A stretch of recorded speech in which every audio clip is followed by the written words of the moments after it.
We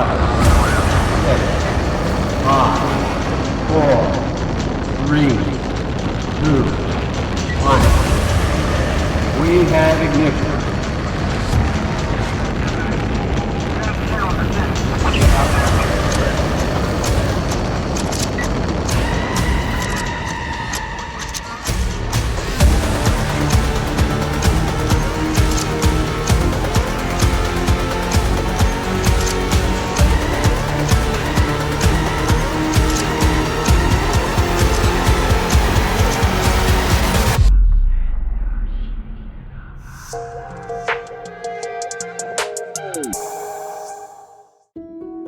Bayangkan, sebuah planet yang jaraknya begitu jauh, sampai sinyal radio butuh belasan menit untuk sampai ke sana. Langit di sana kadang tampak kemerahan di siang hari, tapi begitu matahari terbenam, warnanya justru berubah biru. Debu tipis yang menutupi hampir seluruh permukaannya mengandung senyawa kimia yang bisa meracuni tubuh manusia hanya dari 1 kali terhirup.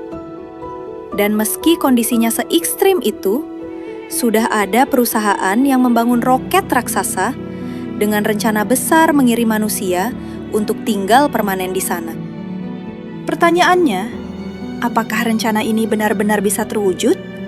Atau cuma ambisi yang terlalu jauh melampaui kemampuan teknologi kita hari ini?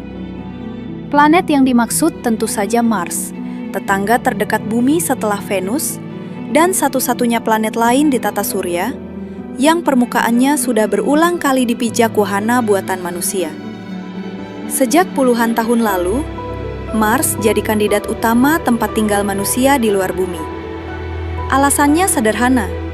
Dibanding planet lain, Mars punya siklus siang malam yang mirip bumi, ada air dalam bentuk es di bawah permukaannya, dan gravitasinya cukup kuat untuk menahan atmosfer tipis tetap menyelimuti planet. Bandingkan dengan Venus, yang permukaannya sepanas oven karena efek rumah kaca yang tidak terkendali, atau bulan-bulan es di sekitar planet raksasa gas, yang jauh lebih dingin dan jauh lebih sulit dijangkau roket manapun. Ketertarikan pada Mars juga bukan cuma soal petualangan. Sebagian ilmuwan dan pengusaha teknologi menganggap punya tempat tinggal di planet lain sebagai semacam asuransi jangka panjang untuk peradaban manusia, supaya kelangsungan hidup kita tidak bergantung sepenuhnya pada satu planet yang suatu saat bisa saja dilanda bencana besar, baik yang datang dari alam maupun ulah manusia sendiri. Ada alasan lain yang lebih membumi.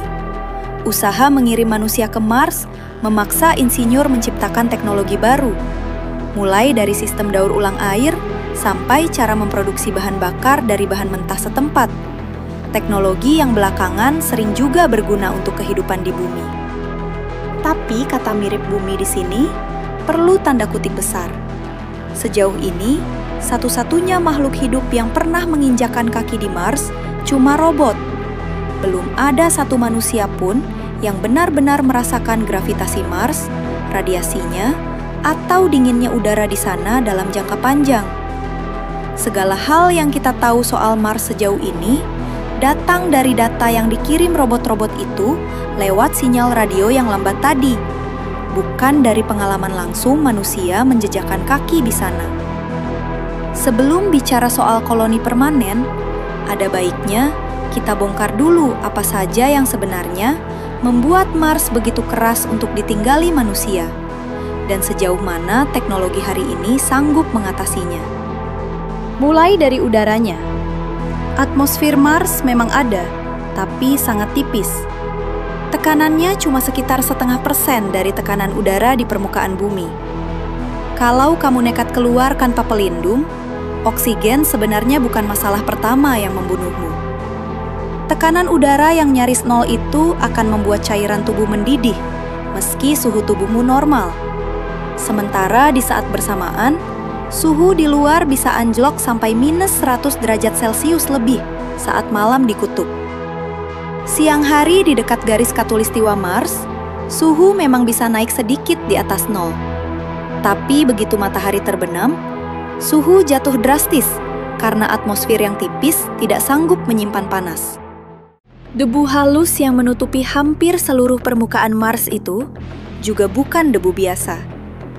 Kandungan senyawa perklonat di dalamnya beracun bagi tubuh manusia. Jadi setiap habitat butuh ruang transisi khusus dan sistem penyaring udara supaya debu itu tidak ikut terbawa masuk dari luar setiap kali pintu dibuka. Tantangan kedua datang dari radiasi. Bumi punya medan magnet raksasa yang membelokkan partikel berbahaya dari luar angkasa sebelum sampai ke permukaan. Mars kehilangan medan magnet globalnya miliaran tahun lalu, sehingga permukaannya terus-menerus dihantam radiasi kosmik dan partikel dari matahari. Paparan jangka panjang seperti ini meningkatkan risiko kerusakan sel, dan sampai sekarang solusi yang paling masuk akal cuma satu: berlindung di bawah tanah atau di balik lapisan tanah Mars yang cukup tebal. Tantangan ketiga datang dari gravitasi, yang di Mars cuma sekitar sepertiga gravitasi bumi. Di stasiun luar angkasa yang gravitasinya nyaris nol, astronaut kehilangan massa tulang dan otot dengan cepat, meski cuma tinggal beberapa bulan. Efek gravitasi sepertiga bumi dalam jangka waktu bertahun-tahun bukan sekedar berbulan-bulan. Belum pernah benar-benar diuji langsung pada manusia, karena memang belum ada yang tinggal di sana cukup lama. Coba pikirkan ini sebentar. Sinyal radio dari bumi ke Mars butuh waktu antara beberapa menit sampai lebih dari 20 menit sekali jalan, tergantung posisi kedua planet saat itu. Artinya, kalau ada keadaan darurat di sana, bantuan dari bumi, sekedar instruksi lewat radio saja, bisa butuh puluhan menit hanya untuk sampai ke telinga kru yang sedang panik. Meski tantangannya sebesar itu, bukan berarti mustahil. Beberapa solusi sudah diuji coba nyata. NASA pernah membawa alat kecil bernama MOXIE dalam misi wahana penjelajah Perseverance, dan alat itu terbukti mampu mengubah karbon dioksida di atmosfer Mars menjadi oksigen murni dalam beberapa kali percobaan. Prinsip serupa direncanakan dipakai dalam skala jauh lebih besar untuk memproduksi oksigen sekaligus bahan bakar roket langsung di permukaan Mars, sehingga manusia tidak perlu membawa semua kebutuhan dari bumi. Yang membuat topik ini makin ramai belakangan adalah kemajuan roket Starship milik SpaceX, perusahaan milik Elon Musk. Roket raksasa ini dirancang khusus untuk membawa muatan besar sekaligus ke Mars.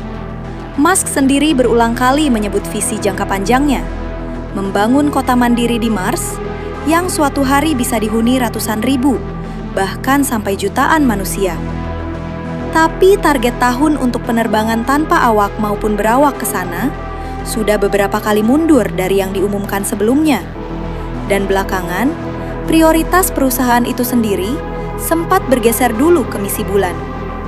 Jadi, angka tahun yang sering beredar di berita sebaiknya dianggap sebagai target ambisius, bukan kepastian. Sebagai gambaran, ilmuwan sebenarnya sudah lama mensimulasikan sebagian tantangan hidup di Mars langsung di bumi.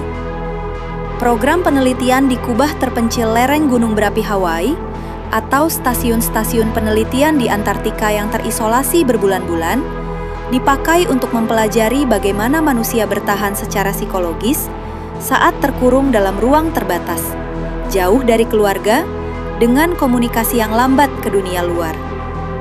Hasilnya cukup konsisten. Isolasi jangka panjang bisa memicu stres, konflik antar anggota kru, sampai gangguan tidur. Tantangan yang sama beratnya dengan tantangan teknik yang lebih sering dibahas. Jadi jawabannya berada di antara dua ekstrim. Mars bukan sekedar hayalan fiksi ilmiah. Teknologi untuk mengirim manusia ke sana, memproduksi oksigen langsung di tempat, dan bertahan hidup dalam habitat tertutup itu nyata dan sedang dikembangkan sekarang juga.